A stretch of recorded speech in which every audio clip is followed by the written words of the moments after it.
राधे दोस्तों, कैसे हैं आप सभी। आशा करती हूँ आप सभी बहुत अच्छे हैं और अपना ख्याल रख रहे हैं। राधा रानी अपनी कृपा आप सब पर बनाए रखें। दोस्तों, आज हम लोग बात करेंगे अहोई अष्टमी की। अहोई अष्टमी पर कुछ गलतियां हैं जो कि गुरु जी ने बताई हैं। प्रदीप मिश्रा जी ने बताया है कि आपको कुछ गलतियां हैं जो नहीं करनी है। तो कौन सी गलतियां हैं जो आपको नहीं करनी है, क्या करना है, किन बातों का ध्यान रखना है, पूजा का मुहूर्त क्या होगा, तारा देखने का समय क्या है, और दूसरी चीज़ है कि जो अष्टमी तिथि है ये कब प्रारंभ हो रही है और कब समाप्त हो रही है। तो सारी चीज़ें बताऊंगी, तो वीडियो अंत तक देखिए और अच्छे से समझिएगा कि आपको क्या करना है, किन बातों का ध्यान रखना है और कैसे किन नियमों का पालन करना है। तो चलिए जान लेते हैं सारा नियम और सारी चीज़ें। सबसे पहली चीज़ देखिए, जान लेते हैं कि अहोई अष्टमी का व्रत किस दिन रखा जाएगा, 13 अक्टूबर को या 14 अक्टूबर को। तो जो अहोई अष्टमी का व्रत है ये 13 अक्टूबर के दिन रखा जाएगा, क्योंकि अष्टमी की तिथि जो है वो 13 अक्टूबर को दोपहर 12:24 पर शुरू हो रही है और अष्टमी तिथि का जो समापन है वो 14 अक्टूबर को सुबह जो है 11:09 पर हो जा रहा है। जो पूजा हमें प्रदोष काल में करनी होती है, यानी कि शाम के समय जो पूजा होती है उस समय पर वो तिथि होना आवश्यक है। तो ऐसी स्थिति में जो है आपका 13 अक्टूबर को जो है वो तिथि मिल रही है अष्टमी की, और 14 अक्टूबर को सुबह में ही अष्टमी मिल रही है, शाम को नहीं मिल रही है। तो इसलिए जो है अष्टमी का जो व्रत है वो रखा जाएगा 13 अक्टूबर को। अब जो 13 अक्टूबर को अहोई अष्टमी का व्रत है, ये व्रत कौन करे और कैसे करे। देखिए, जो अहोई अष्टमी का व्रत है ये संतानवती माताएं अपने संतान की दीर्घायु के लिए और साथ ही उनके जीवन में उन्नति के लिए इस व्रत को करती हैं। जिन लोगों के संतान नहीं होती है वो संतान प्राप्ति के लिए इस व्रत को करती हैं। तो जो अष्टमी है ये पड़ रही है सोमवार की। तो अष्टमी तिथि पर सोमवार के कुछ उपाय हैं जो गुरुजी ने बताए हैं, वो मैं आपको अंत में बताऊंगी। पहले अहोई अष्टमी का नियम आप समझ लीजिए। के साथ ही आपको क्या करना है कि ये तो बात हो गई अष्टमी तिथि के। अब इसमें पूजा क्या मुहूर्त आपको क्या मिल रहा है। तो पूजा का जो मुहूर्त आपको मिलेगा वो मिल रहा है शाम को 5:53 से लेकर के 7:08 तक का जो समय है ये पूजा का शुभ मुहूर्त है। इसमें आपको करनी है विशेष रूप से पूजा, क्योंकि जो अहोई अष्टमी की पूजा होती है ये तारों की छांव में की जाती है, और तारों की छांव में आपको जो समय मिल रहा है वो यही मिल रहा है। साथ ही तारे देखने का समय क्या है, जो तारे को देख करके अर्घ्य दिया जाता है, क्योंकि इसमें चंद्रमा बहुत देर में निकलते हैं। कहा जाता है कि इस अहोई अष्टमी के दिन जो है या किसी भी अष्टमी पर चंद्रमा जो है 8 घड़ी जाने के बाद निकलते हैं, यानी कि देर रात्रि चंद्रोदय होता है।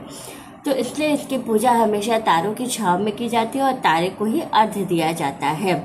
तो तारा देखने का समय आपको क्या मिल रहा है, तो वो मिल रहा है 6:41 पर। आपको तारा देख करके तारे देख के अर्घ्य देने का जो मुहूर्त है वो 6:41 पर है। अब इसमें मेन हम बात करते हैं नियम की। तो जो अहोई अष्टमी है इसमें विशेष रूप से नियम है कि आपको सुबह स्नान करके व्रत का संकल्प लेना होता है। संकल्प लेने के बाद इस व्रत को माताएं पूरे दिन निर्जल रखती हैं और शाम के समय जब पूजन कर लेंगी और पूजन के बाद तारे देख करके अर्घ्य देती हैं। तारे देख करके अर्घ्य देने के बाद फिर वो अपने संतान के हाथ से जल पी करके अपने व्रत का पारण करती हैं। इस व्रत में विशेष रूप से पूड़ी, हलवा, चना, गुलगुला और साथ ही फल चढ़ाने का नियम है। 8 फल इसमें चढ़ाए जाते हैं जो कि शास्त्रों में वर्णित हैं। इस दिन शिव जी की आराधना करने पर विशेष रूप से बहुत लाभ होता है। दूसरी चीज़ है कि सोमवार की अष्टमी है तो शाम के समय में जाकर के प्रदोष काल में अगर आप शंकर जी को जल चढ़ाते हैं, गाय के कच्चे दूध से अभिषेक करते हैं, शमी पत्र और बेल पत्र अशोक सुंदरी जी वाले स्थान पर चढ़ा के अपनी कामना कहते हुए फिर वही शमी पत्र और बेल पत्र उठा करके शिव जी को चढ़ाते हैं तो बहुत जल्दी आपको संतान की प्राप्ति भी हो जाती है। अब इसमें कुछ चीज़ें हैं जिन नियमों का पालन करना बहुत ज़रूरी है। कौन से नियम हैं, तो इस दिन माताओं को बाल धुल करके स्नान करना चाहिए, बिना बाल धुले इस व्रत को नहीं करना है। दूसरी चीज़ है, इस दिन आपको मिट्टी खोदना मना होता है। जो कि पूर्ण रूप से और बहुत स्ट्रिक्टली मना होता है कि मिट्टी आपको नहीं खोदना है। तो जैसे जो लोग मिट्टी का कार्य करते हैं उनको उस दिन मिट्टी नहीं खोदना है। नॉर्मल लोगों के लिए है कि जैसे दीवार पे बहुत से लोग जो है इसका चित्र बनाते हैं होली अष्टमी का, तो उसके लिए मिट्टी से लीपते हैं दीवार को और उसके बाद बनाते हैं। तो कहीं ना कहीं से मिट्टी खोदते होंगे तभी बनाते हैं। तो आपको ये कार्य एक दिन पहले करके रख लेना है, उस दिन नहीं करना है। दूसरी चीज़ है कि इस दिन माताओं को चाकू, कैंची, सुई इन चीज़ों का यूज़ नहीं करना है, क्योंकि इनको यूज़ करने से हम अपने संतान की आयु कम करते हैं।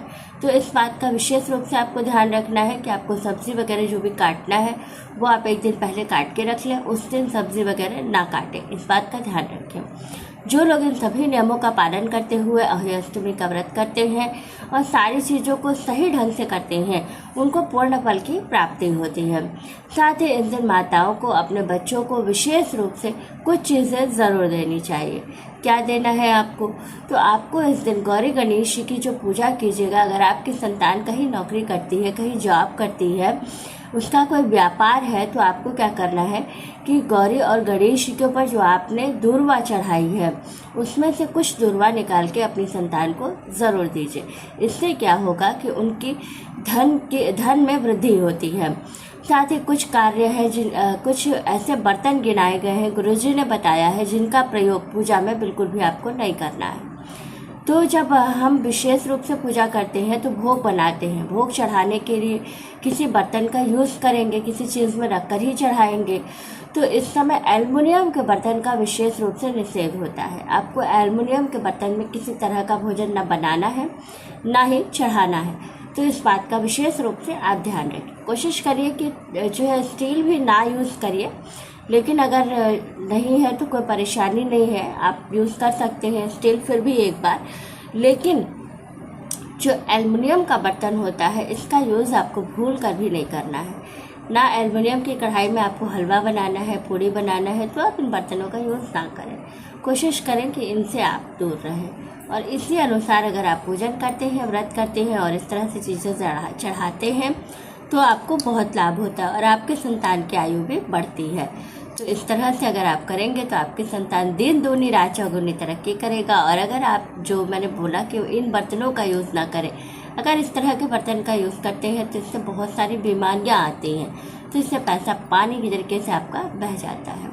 तो इन बातों का ज़रूर ध्यान रखें। बहुत ही छोटे लेकिन अचूक और कारगर उपाय हैं। इनको करने से 100% है कि इसका लाभ आपको ज़रूर मिलता है और जीवन में अगर किसी चीज़ की कमी है तो वो भी आप प्राप्त कर सकते हैं। तो वीडियो अच्छी लगी, जानकारी अच्छी लगी तो वीडियो को लाइक, शेयर और सब्सक्राइब ज़रूर कीजिएगा। राधे राधे दोस्तों।